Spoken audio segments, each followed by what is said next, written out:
So இந்த ஃபெர்னிக்கு என்னென்ன தேவை அப்படிங்கிறத பார்த்துடலாம். பால், ரவை, சர்க்கரை, நெய், முந்திரி, பாதாம், வெனிலா எசன்ஸ், ஏலக்காய், சாரப்பருப்பு, கண்டென்ஸ்டு மில்க். ஓகே, இப்போ தேவையான இன்க்ரீடியன்ஸ் பார்த்தாச்சு. ஃபெர்னி அப்படின்னாலே வந்து என்ன அப்படின்னா ஒரு பாயசம் அப்படின்னு சொல்லலாம். அண்ட் அது ஃபெர்னிக்கு மிக முக்கியம் வந்து அரிசி இல்லையா? அரிசியை ஊற வச்சு அதை அரைச்சி அப்படி செய்யலாம். இது ரவை போட்டு செய்யறது மேடம். ஓஹோ, கண்டென்ஸ் மில்க் ரவையும் போட்டு செய்யலாம். செய்யலாம். ஓகே, ஸோ ஃபெர்னில 2 வகை இருக்குன்னு எனக்கு இப்பதான் தெரியுது. ஃபைன். இப்போ ஃபர்ஸ்ட் என்ன பண்ண போறோம்? ஃபர்ஸ்ட் பால் காய வைக்கணும். அதுக்கு தான் கேட்கணும். பால்னு நம்ம சொல்லியிருக்கோம், காய்ச்சாத பால். ஃபர்ஸ்ட் வானல் எடுத்துக்கலாம் மேடம். ஓகே, வானல் எடுத்து முந்திரி எல்லாம் தாளிச்சிட்டு அப்புறம் பால் ஊற்றி முந்திரி எல்லாம் வேக வைக்கணும். ஓகே, ஃபர்ஸ்ட் வானலியை வச்சிடுறேன். நம்ம என்ன பண்ணணுமோ நீங்க வானலியில பண்ணிருங்க. ஓகே, சூடா இருக்கு, பத்திரம். வைப் பண்ணிக்கலாம். ஒரு கரண்டி ஃபர்ஸ்ட் நெய் ஊற்றிக்கலாம்.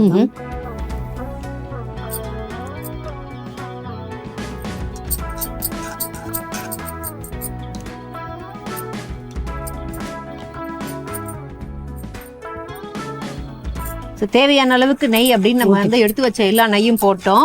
ஏன் அப்படின்னா வந்து இதுலதான் நம்ம ஃபுல்லா அதுக்கப்புறம் இதுலயே கண்டினியூ பண்ண போறோமா? ஆமா, இதுக்கப்புறம் நெய் ஃபர்ஸ்டே போட்டாச்சு. ஃபைன், உருகிடுச்சு மேடம். சிறு வச்சுக்கலாம். முந்திரி போட்டுக்கலாம் ஃபர்ஸ்ட். ஓகே, போட்டுருங்க.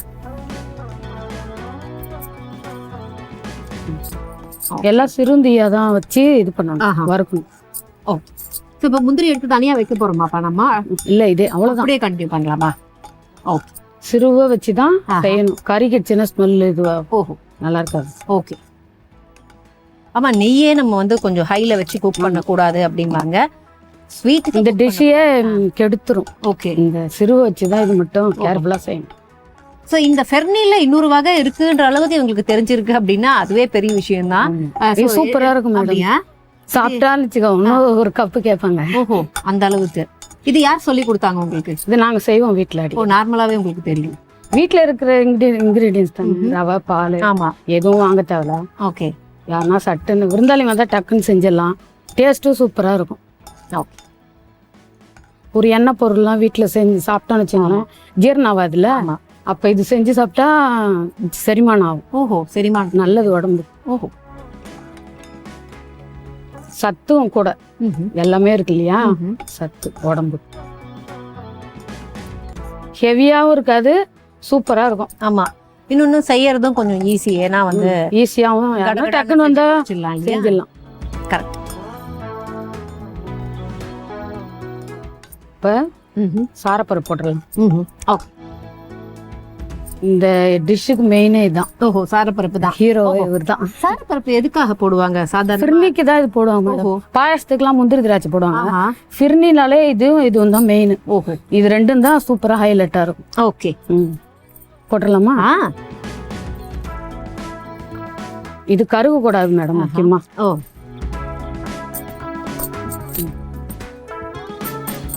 பொண்ணு வருவலா எடுக்கணும். ஓகே, ஸோ இன்னைக்கு நம்ம குக் பண்ற இந்த ரெசிபியை பொறுத்த வரைக்கும் பார்த்தீங்கன்னா அவங்க ப்ரனவுன்ஸ் பண்றதை நீங்க பார்க்கணும். ஃபிர்னி அப்படிங்கிறது வேற, ஃபெர்னி அப்படிங்கிறது வேற. ரெண்டுத்துக்கும் நிறைய வித்தியாசம் இருக்கு. ஸோ ஃபெர்னி அப்படிங்கிறது வந்து வேற ஒரு விஷயம். ஃபிர்னி அப்படிங்கிறது ஒரு பாயசம் மாதிரியான ஒரு ரெசிபியை குறிக்கிற ஒரு விஷயம். ஹெவியா நீங்க எந்த எண்ணெய் பொருள் சாப்பிட்டாலும் இது குடிச்சிங்கன்னா சூப்பரா சரிமா. வயசானவங்க, சின்ன குழந்தைங்க எல்லாருமே சாப்பிடலாம். ஏலக்காய் போட்டுடலாமா? போடலாம், தாராளமாக. ஏலக்காவை என்ன பண்ண போறோம்? முழுசா வச்சு அப்படியே போட போறோமா? அப்படியே தான் போடணும். ஓஹோ, ஒரு 6-7 போட்டுக்கலாம். ஓகே, சோ ஏலக்காய் 6-7 தேவைப்படுமா? ஆமா, முழுசா போடுறல வாசனை வராது. லைட்டா தான் இருக்கும். பொடியா போட்டா ஹெவியா இருக்கும். இது அவ்வளோ லைட்டா தான் தெரியும். ஓ, இந்த அளவுக்கு வந்த உடனே தண்ணி வாட்டர் அது ஜக்ல இருக்குப்பா. கொஞ்சமா தண்ணி ஊத்திக்கலாம். இந்த ஸ்வை எஃபெக்ட் வரணும். அதை அந்த தண்ணி நம்ம தேவையான அளவுக்கு ஆட் பண்ணிட்டு இதெல்லாம் நம்ம வேக வைக்கிற அளவுக்கு வேக வைக்கணுமா? இப்போ வந்து எல்லாம் வதக்கிட்டு இல்லைங்களா, பச்சை பால் உடனே விட்டா திரிஞ்சு போயிடும். ஓஹோ. அதனால லைட்டா தண்ணி ஊத்திட்டு ஆஹா. அப்புறம் பச்சை பால் ஊத்துனா தெரியாது. ஓகே மேம், கரண்டி வேணுமா இல்ல அப்படியே ஆட் பண்ணலாமா? 1/2 லிட்டர் பால் எடுத்து வச்சுக்கிறேன் மேடம். ஆஹா. 1/2 லிட்டர் பாலுக்கு 1/2 லிட்டர் தண்ணி ஊத்தலாம். ஓஹோ. திக்கா இருந்தா 1/2 லிட்டர் தண்ணி ஊத்தலாம். ஆஹா. நம்ம கிராமத்துலாம் பசும்பால்லாம் இருந்துச்சுன்னா கொஞ்சம் அதுக்கு வந்து தண்ணியா இருக்கும்ல, அதனால தண்ணி கம்மி பண்ணிக்கலாம். ஓஹோ. இது பாக்கெட் பால் தான் சென்னையிலாம் இருக்கு. ஆஹா. ஈக்குவல் இதுவா ஊத்திக்கலாம். ஓகே. 1/2 லிட்டர்னா 1/2 லிட்டர் தண்ணி ஊத்திக்கலாம். ஊத்திடலாமா? தாராளமாக. இந்த பால்ல தான் முந்திரி இந்த இது எல்லாமே வேகணும். ஓகே. பட் இப்ப நம்ம பருப்பு எல்லாமே இதுலதான் வேணும். தண்ணி கொஞ்சம் ஓவர் ஆயிடுமே, ஓவர்ஃப்ளோ ஆயிடுமே. 1/2 லிட்டர் தண்ணி வேணும். ஓகே. ஜக்ல இல்லையா? ஜக்ல இருக்கே மேம். அதை ஊத்திடலாமா?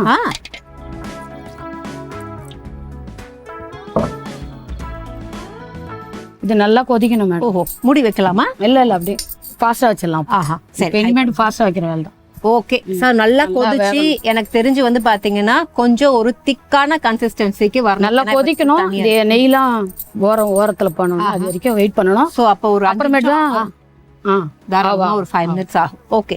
ஸோ இப்போ பார்த்தீங்கன்னா நம்ம மில்க் ஆட் பண்ணதோட சேர்த்து அந்த மில்கே கெட்டி ஆயிருமே அப்படின்னா இல்லை. இந்த ரெசிபிக்கு வந்து பார்த்தீங்கன்னா கொஞ்சம் தண்ணி ஈக்குவலாக ஊற்றி அதுக்கப்புறம் அது குக் ஆகிறது தான் ரொம்ப முக்கியம் அப்படின்னாங்க. ஸோ லிக்விடாக எப்போவுமே நம்ம ஒரு பாயசத்தை ரொம்ப லிக்விடாக இருக்காது, ஒரு திக்னஸ் கன்சிஸ்டன்சியில் தான் இருக்கும். அந்த வரைக்கும் நம்ம குக் பண்ண போகிறோம். ஸோ மூடி வைக்க வேண்டாம், அப்படியே கொதி வந்தால் போதும். ஸோ கொதி வர கேப்பில் நம்ம என்ன பண்ண போகிறோம் அப்படின்னா, ஐடில ஒர்க் பண்ற டாக்டர் இருக்கானுங்க, நீங்க வந்து வீட்ல யார் குக் பண்ணுவீங்க, என்ன மாதிரி ரெசிபிஸ் குக் பண்ணுவீங்க, அண்ட் நம்ம வியூவர்ஸ்க்கு வந்து இதெல்லாம் சாப்பிடாதீங்க இல்ல இதெல்லாம் சாப்பிடுங்க அப்படின்னு ஏதாவது நீங்க சொல்லலாமா?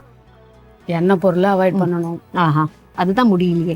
அதான் முடியல, சமைக்கலனாலும் வெளில வாங்கி சாப்பிடுறோம். அந்த மாதிரி முடிஞ்ச அளவுக்கு காய்கறி, கீரைகள், பழ வகைகள் எடுத்து சாப்பிடும். நான்வெஜ்ஜே கொஞ்சம் குறைச்சிக்கலாம். நீங்க நான்வெஜ் அவ்வளவா இல்ல சைவம். ஓ, ஃபுல் வெஜிடேரியன். ஓகே. அதனாலதான் நான்வெஜ் நம்ம வேணாம்னு சொல்றோம். ஓகே. சோ நான்வெஜ் எடுத்துக்கலாம், கொஞ்சம் வாரத்துல 2 நாள். டெய்லி சாப்பிட்றவங்க இருக்காங்களா, அது கொஞ்சம் அவாய்ட் பண்ணணும். ஓகே. சூப்பர். அப்பப்போ இந்த மாதிரி ஸ்வீட்லாம் கொஞ்சம் கொஞ்சம் சாப்பிடலாம். அது நல்லது தான் உடம்பு. ஃபைன். ஸோ ஸ்வீட்டை பொறுத்த வரைக்கும் இன்னைக்கு நம்ம பண்ணிட்டு இருக்கிறது பார்த்தீங்க அப்படின்னா நல்லா கொதி வரணும்னு வெயிட் பண்ணிட்டு இருக்கோம். அந்த கேப்ல நம்ம என்ன பண்ணியிருக்கோம் அப்படின்னா, நான்வெஜ் அவ்வளோவா எடுத்துக்காதீங்க அப்படின்னு இருக்காங்க. ஸோ நான்வெஜ்ஜோ வெஜ்ஜோ ஆக்சுவலாக பார்த்தீங்க அப்படின்னா எதை வேணா சாப்பிடலாம், பட் லிமிட்டாக சாப்பிடணும். அண்ட் கூடவே பார்த்தீங்க அப்படின்னா சாப்பிட்ற டைமிங்னு ஒன்று இருக்குல்ல, அதோட அந்த கேப்பை நீங்கள் கரெக்டாக மெயின்டைன் பண்ணணும். அண்ட் முக்கியமாக ஒர்க் அவுட். ஸோ இப்போ முதல்லலாம் பார்த்தீங்க அப்படின்னா நான் ஹவுஸ் ஒய்ஃபுங்க, எங்கெங்க ஒர்க் அவுட் பண்ண முடியும் அப்படிம்பாங்க, ஏன்னா வீட்டு வேலை செய்யறதே எல்லாம் கரெக்டாக இருக்குது அப்படிம்பாங்க. பட் வீட்டு வேலையோடு சேர்த்து உங்களுக்குன்னு ஒரு டைம் கொடுத்து ஒர்க் அவுட் பண்ணுறதை இப்போ எல்லாருமே ஆரம்பிச்சுட்டாங்க. ஏன் அப்படின்னா ஹெல்த் ரொம்ப முக்கியம் பாஸ். அதனால இப்போ நம்ம அப்படியே வச்சிருக்கோமே, இந்த தண்ணி ஊத்துனதால தான் இந்த பால்ல இன்னும் கொதி வரல. ஆனா அந்த தண்ணி நமக்கு கண்டிப்பா பச்சை பால் ஊத்திருக்கோம்ல மேடம், பச்சை பால் காயணும்ல, அது கூட இந்த பச்சை தண்ணியும் ஊத்திருக்கோம். ஆமா. அது 2 கொதி நிலைக்கு வந்த பிறகு வந்தாதான் ரவை போடணும். நான் என்ன கேட்கணும், சாதாரணமா நம்ம பாயசம் மாதிரி ஏதோ ஸ்வீட் பண்ணும்போது தண்ணி ஆட் பண்ண மாட்டோம். இதுல பண்ணணும், கெட்டியா இருக்கும். இதுல பண்ணி ரவை போடுறல மேடம், திக்னஸ் கொடுக்கும். கண்டன்ஸ் மில்க் இதெல்லாம் இது போட்டாலே திக்னஸ் கொடுத்துரும். அதனால தண்ணி நிறைய டபுளா ஆட் பண்றது. ஃபைன். இப்போ கரெக்டா வந்துரும். ஏன்னா தண்ணி எதுக்கு ஆட் பண்ணாங்க, பால் கெட்டியா இருக்குமே அப்படின்னு. சோ அதுக்கான காரணத்தை நம்ம வாங்கிட்டோம். ஏன்னா ரவை போடும்போது பாத்தீங்கன்னா உங்களுக்கே தெரியும் நல்லா திக் ஆயிடும் அப்படிங்கறதுனால. ஓகே. சோ ஓரளவுக்கு கொதி வர ஆரம்பிச்சிருச்சுப்பா. கொதிக்கணும் மேடம். முந்திரி பருப்பு, சார பருப்புல அதுல நல்லா வெந்துடணும். அப்பதான் நல்லா ஃபிளேவர் வரும். ஓகே. சோ எப்படி ஒரு 5-10 நிமிஷம் நல்லா கொதிக்கணும் இல்லையா? கொதி வந்தாதான் ரவையும் வேகும் டக்குன்னு போட்டா. காய வச்ச பால் ஊத்தக்கூடாது மேடம், பச்சை பால் போட்டுதான் கொதிக்க வைக்கணுமே. முந்திரி அதுல வேகணும். ஓகே. ரவை ஏதாவது வறுக்கணுமா? அப்படியே போட்டு. இதே வறுத்த ரவை மாதிரி. ஓகே. எதுவும் பிரச்சனை. கொஞ்சம் லைட்டா மிக்ஸ் பண்ணலாமா இல்ல அப்படியே அது அடி பிடிக்காது? நம்ம அதுவும் திக்னஸ் இல்ல மேடம், அடி பிடிக்க வாய்ப்பு இல்ல. ஓஹோ. தண்ணியா தானே இருக்கு, கொதிச்சா சரியா போடும்.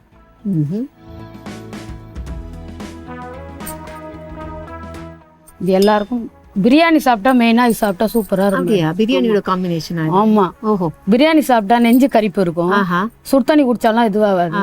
அப்ப இது சாப்பிட்டாதான் அது பிரியாணியோட டேஸ்டா இருக்கும். இது சூடா சாப்பிட வேண்டிய. ஆமா, சூடாவும் சாப்பிடலாம், ஃப்ரிட்ஜில் வச்சு சாப்பிடலாம். மழைக்கு சாப்பிட்டா சூப்பரா இருக்கும். ஓகே. சூடா. ஃபைன். ஸ்வீட் எப்ப சாப்பிட்டாலும் நம்மளுக்கு நல்லாதான் இருக்கும். அளவு இப்போ ரவை போடலாமா? இந்த அளவு கொதிச்சா போதும். 1/2 லிட்டர் பாலுக்கு 50 கிராம் ரவை. ஓ இது அளவு. அளவு நிறைய போட்டா கேசரி மாதிரி ஆயிடும். ஆஹா. நம்மளுக்கு தேவை லிக்விடா இருக்கணும். ஆஹா. குடிக்கிற பாயாசம் மாதிரி தான் இருக்கும். ஆமா. அதனால லைட்டா போட்டாலே கரெக்டா ஆயிடும். ஓகே போடலாமா? தாராளமாப்பா. கையில ஆட் பண்ணுங்க, ஒன்றும் பிரச்சனை இல்ல. நீங்க போடுங்க, நான் தொழவணும் ஒரு ஆள். ஓ லைட்டா அந்த விஷயம் இருக்கா? ஓகே இப்படி போடுவேன்.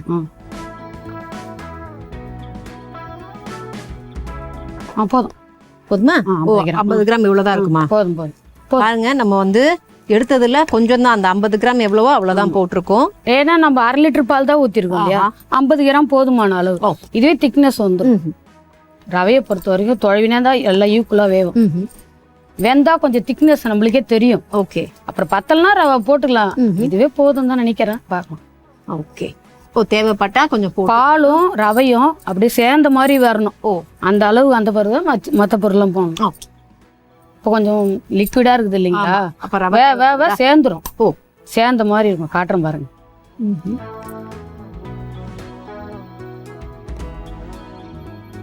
ஒரு 1/2 மணி நேரத்துக்குள்ளேயே செஞ்சிடலாம். நல்லா இருக்கும்.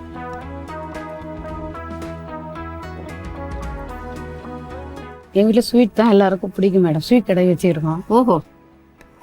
நீங்க குரோம்பேட்ல ஸ்வீட் கடை வச்சிருக்கீங்களா இல்ல சொந்த ஊர்லயா? சொந்த ஊர்ல. எந்த ஊரு? அது திருவண்ணாமலை. ஓ சூப்பர். ஆனா ஸ்வீட் கடைலாம் இது செய்ய மாட்டோம்ல. சொல்றேன், ஸ்வீட் கடை வச்சிருக்கோம். ஓகே.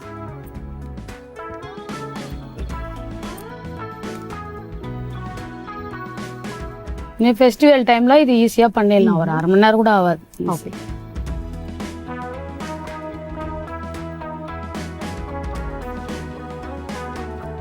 கொதிக்க கொதிக்க திக் ஆகுதான்னு செக் பண்ணிட்டு ஒருவேளை நீங்களும் வீட்டுல செய்யும் போது திக் ஆகலைன்னா ரவை ஆட் பண்ணிக்கோங்க.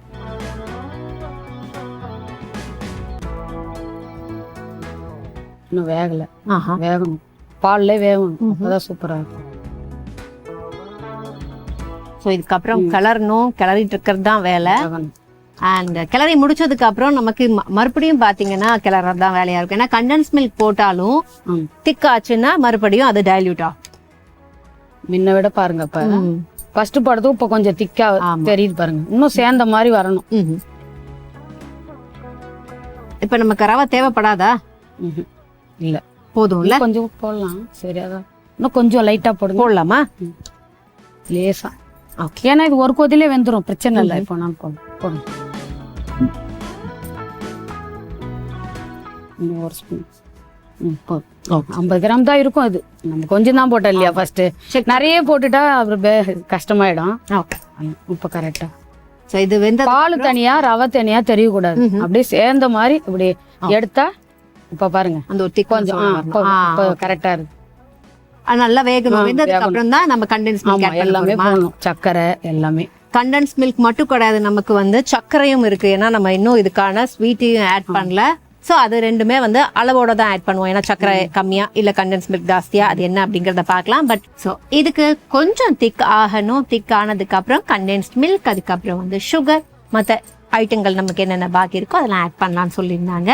இப்போ அந்த திக்னஸ் போதுமா? போதும் மேடம். கரெக்டா வச்சு இப்போ வந்து கண்டென்ஸ் மில்க் போட்டலாம். ஓகே. ஸ்பூன் ரவை வெந்த பிறகுதான் இது ஊத்தணும். இது ஃபர்ஸ்டே போடக்கூடாதான்னு கேட்பாங்க. இது போட்டா ரவை வேவாது. ஸ்வீட் இருக்கு இல்லைங்களா? இது அது நல்லா வெந்துட்ட பிறகுதான் இது போடணும். ஓகே. கிளறிட்டு இதுக்கும் கிளறணும். ஆமா, இது அடி பிடிக்கும் மேடம். ஓஹோ. நான் ஊத்துறேன், நீ கொஞ்சம் கிளறுங்க. ஓகே.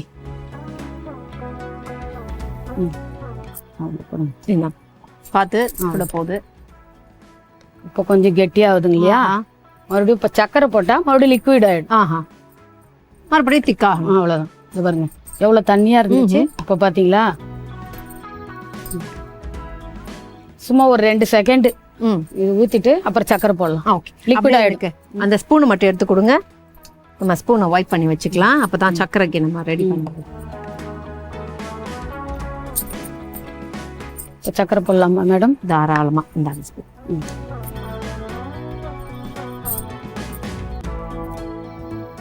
ரவை 50 கிராம் எடுத்தோம் இல்லைங்களா? 2 மடங்கு சக்கரை போடணும். இப்ப கண்டென்ஸ் மில்க் ஆட் பண்ணிருக்கோம். அப்படி இருந்தா பார்த்து ஸ்வீட் நம்ம சாப்பிடறதுக்கு ஏத்த மாதிரி. போட்டுடலாமா? போடுங்க. 100 கிராம் அளவு போடுறோம். ஸ்வீட்லாம் நம்மளுக்கு ஏற்ற மாதிரி நம்மளுக்கு தெரியும் இல்லைங்களா, ஸ்வீட் எப்படி இருக்கும், அதுக்கு ஏற்ற மாதிரி பண்ணலாம். ஓகே. 50 ரவைனா 100 சக்கரை கரெக்டாக மீடியமாக இருக்கும். Okay, finish. அவ்வளோதான், முடிஞ்சு. அவ்வளோதானா? ஆஃப் பண்ணிடலாம். ஓகே, வேற ஏதாவது ஆட் பண்றதுக்கு இருக்கா? Vanilla essence. ஓகே, அதை லாஸ்ட் ஆட் பண்ணுமா இல்ல ஆஃப் பண்ணிட்டு அப்படியே ஊற்றலாம். சூட்லயே போடுமா? இப்போ கரண்டிமே அந்த பக்கம் தான் இருக்கு, சக்கரைல இருக்கு பாருங்க. ஆஃப் பண்ணுறேங்க. ஓகே, ஆஃப் பண்ணு. போடலாமா? சும்மா கொஞ்சமா. அவ்வளோதான். ஓகே, கலக்கி லைட்டா ஒரு ஸ்பூன் வெனிலா எசன்ஸ், அதுக்கப்புறம் பாதாம் வந்து ஜஸ்ட் கார்னிஷ் வச்சிருக்கோம். இல்ல இதுலயே போடலாம். போடலாமா?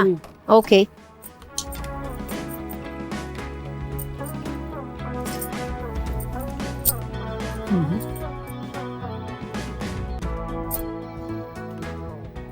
இது இந்த சார் இந்த ஃபிர்னியோட ஹைலைட்டு சாரப்பருப்பு ஏலக்காவும் மிதங்கணும்.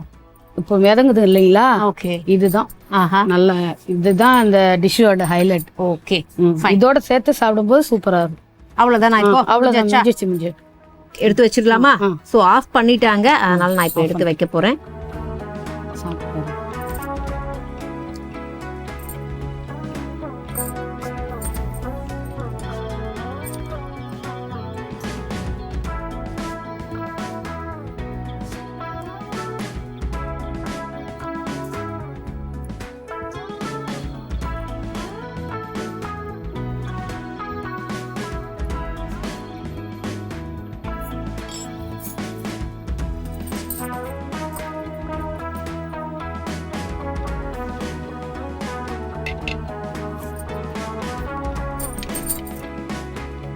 ஓகே, சூப்பரா இன்னைக்கு எடுத்திருந்த அந்த ரெசிபியை முடிச்சாச்சு. ஸோ இப்போ ரெசிபி ஃபிர்னி நம்ம கிட்ட இருக்கு. ஸோ இதை எப்படி செஞ்சோம் அப்படிங்கிற செய்முறை விளக்கத்தை பார்த்துடலாம். ஸோ ஃபர்ஸ்ட் கடாய் வச்சு கடாயில தேவையான அளவுக்கு நெய் ஊற்றி, நெய் நல்லா வந்து மெல்ட் ஆனதுக்கு அப்புறம் அதுல முந்திரி பருப்பு போடுறோம். முந்திரி பருப்பு நல்லா சிம்லியே வதங்கணும் அப்படின்னாங்க. ஸோ முந்திரி பருப்பை வதக்குனதை தொடர்ந்து சாரப்பருப்பு போடுறோம். சாரப்பருப்பு, முந்திரி பருப்பு கொஞ்சம் நல்லா ஃப்ரை ஆனதுக்கு அப்புறம் தேவையான அளவுக்கு ஏலக்காய் முழுசாவே போடணும். ஏலக்காவையும் போட்டுட்டு இது எல்லாம் நல்லா ஒரு 50% வதங்கினதுக்கு அப்புறம் நம்ம இதுல மில்க், அதாவது வந்து ரா மில்கை ஆட் பண்ண போறோம். அப்படிங்கறதுனால அப்படியே அந்த மில்கை ஆட் பண்ணா திரிஞ்சிடுமா, அதனால கொஞ்சம் தண்ணி ஆட் பண்ணி அந்த தண்ணி சுடணும். தண்ணி சுட்டதுக்கு அப்புறம் பச்சை பாலை எடுத்து ஆட் பண்றோம். பால் அண்ட் நம்ம போட்ட அந்த தண்ணி ரெண்டுமே நல்லா கொதி வரணும். கொதி வந்ததுக்கு அப்புறம் ஒரு 50 கிராம் ரவையை கொஞ்சம் பார்த்து நீங்க ஆட் பண்ணணும். ஸோ ரவையை போட்டு நல்லா ரவை வந்து ரவை மட்டும் இல்லைங்க, ரவை, சாரப்பருப்பு அண்ட் கேஷ்யூஸ் இது எல்லாமே அந்த மில்க் அண்ட் வாட்டர்ல நல்லா வந்து வேகணுமா. வெந்ததுக்கு அப்புறம் ஒரு கன்சிஸ்டன்சியில நம்ம என்ன பண்றோம் அப்படின்னா தேவையான அளவுக்கு கண்டென்ஸ்டு மில்க் ஆட் பண்றோம். கண்டென்ஸ் மில்க் ஆட் பண்ணி அதை ஒரு 2 நிமிஷம் குக் பண்ணதுக்கு அப்புறம் சக்கரை தேவையான அளவுக்கு ஆட் பண்ணிட்டு உங்களுக்கு எவ்வளோ சுகர் அண்ட் எவ்வளோ மில்க் தேவையோ அதுக்கேற்ற மாதிரி நீங்க பேலன்ஸ் பண்ணி ஆட் பண்ணிக்கலாம். ஸோ ஃபைனலா ரெடி ஆயிருச்சு அப்படின்னு தெரிஞ்சதுக்கு அப்புறம் எசன்ஸ், வெனிலா எசன்ஸ் ஒரு ஸ்பூன் ஆட் பண்றோம். அதுக்கப்புறம் க்ரஷ் பண்ணி வச்சிருந்தா பாதாம் ஆட் பண்ணி பிளேட்டிங்க முடிச்சிட்டீங்க அப்படின்னா இதுதான் ஃபிர்னி.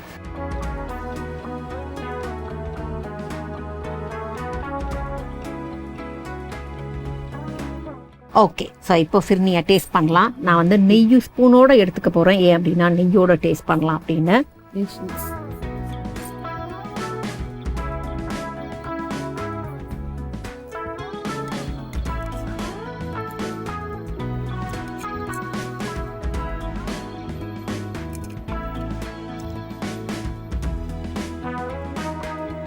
ரவை, அதுக்கப்புறம் சாரப்பருப்பு அண்ட் முந்திரி பருப்பை சாப்பிட முடியல.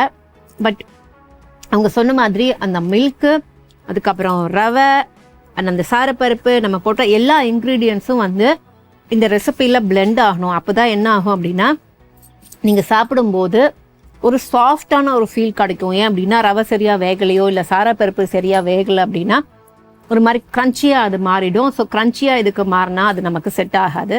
பட் இவங்க பண்ணது வந்து ரொம்ப பர்ஃபெக்டாக இருக்குது. முக்கியமாக வந்து அதை டேஸ்ட் பண்ணும்போது அந்த டெக்ஸ்சர், அந்த கன்சிஸ்டன்சி ரொம்ப பர்ஃபெக்டாக இருக்குது, டேஸ்டாக இருக்குது. அண்ட் இது இந்தியாவின் number 1 dealer Vasanth and co வழங்கும் கிச்சன் கில்லாடிகள். நான் Devi Kiruba and Girija, team kitchen கில்லாடிகள் signing off. Take care, by.